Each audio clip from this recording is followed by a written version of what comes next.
Le médiateur de la Communauté économique des États de l'Afrique de l'Ouest, CEDEAO, Goodluck Jonathan, est en visite au Mali pour 72 heures afin de s'enquérir de l'évolution du processus de transition. L'ancien président du Nigeria a été accueilli, hier, à l'aéroport international président Modibo Keïta Sénou par le ministre des Affaires étrangères et de la coopération internationale, Abdoulaye Diop.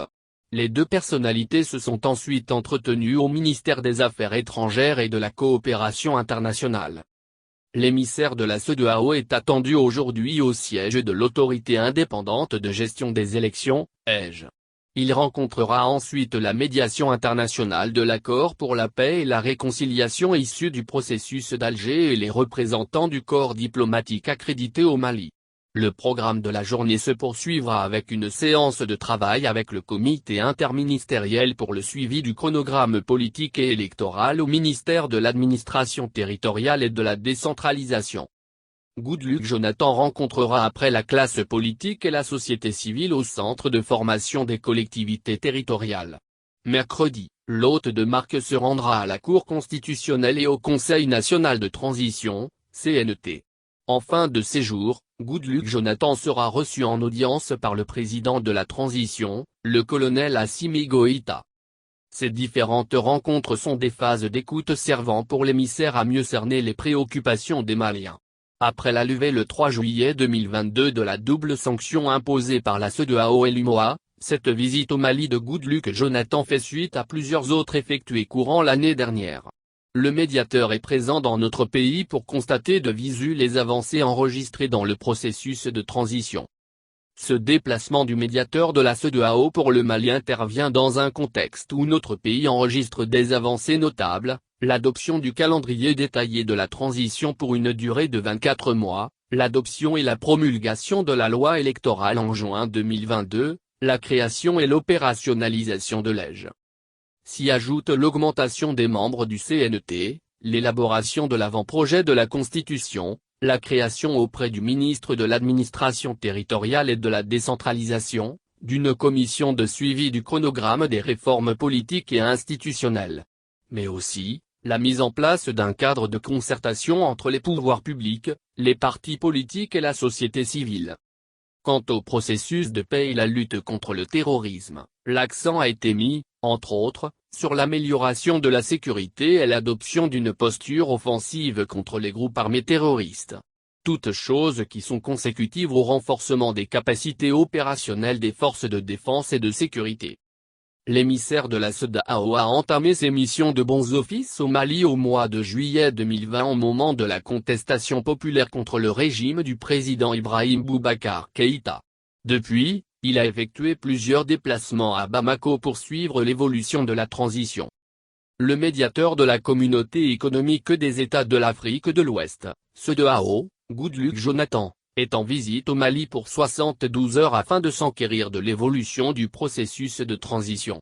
L'ancien président du Nigeria a été accueilli, hier, à l'aéroport international président Modibo Keïta Sénou par le ministre des Affaires étrangères et de la coopération internationale, Abdoulaye Diop.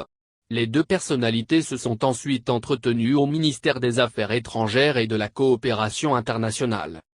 L'émissaire de la CEDEAO est attendu aujourd'hui au siège de l'autorité indépendante de gestion des élections, EGE.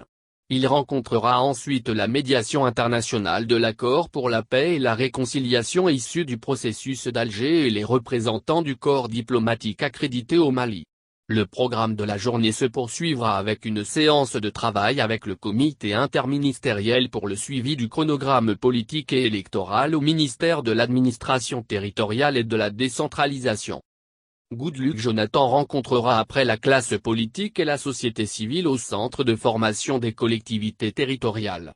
Mercredi, l'hôte de marque se rendra à la Cour constitutionnelle et au Conseil national de transition, CNT. En fin de séjour, Goodluck Jonathan sera reçu en audience par le président de la transition, le colonel Assimi Goïta. Ces différentes rencontres sont des phases d'écoute servant pour l'émissaire à mieux cerner les préoccupations des Maliens. Après la levée le 3 juillet 2022 de la double sanction imposée par la CEDEAO et l'UMOA, cette visite au Mali de Goodluck Jonathan fait suite à plusieurs autres effectuées courant l'année dernière. Le médiateur est présent dans notre pays pour constater de visu les avancées enregistrées dans le processus de transition. Ce déplacement du médiateur de la CEDEAO pour le Mali intervient dans un contexte où notre pays enregistre des avancées notables, l'adoption du calendrier détaillé de la transition pour une durée de 24 mois, l'adoption et la promulgation de la loi électorale en juin 2022, la création et l'opérationnalisation de l'EJ. S'y ajoute l'augmentation des membres du CNT, l'élaboration de l'avant-projet de la Constitution, la création auprès du ministre de l'Administration territoriale et de la décentralisation, d'une commission de suivi du chronogramme des réformes politiques et institutionnelles.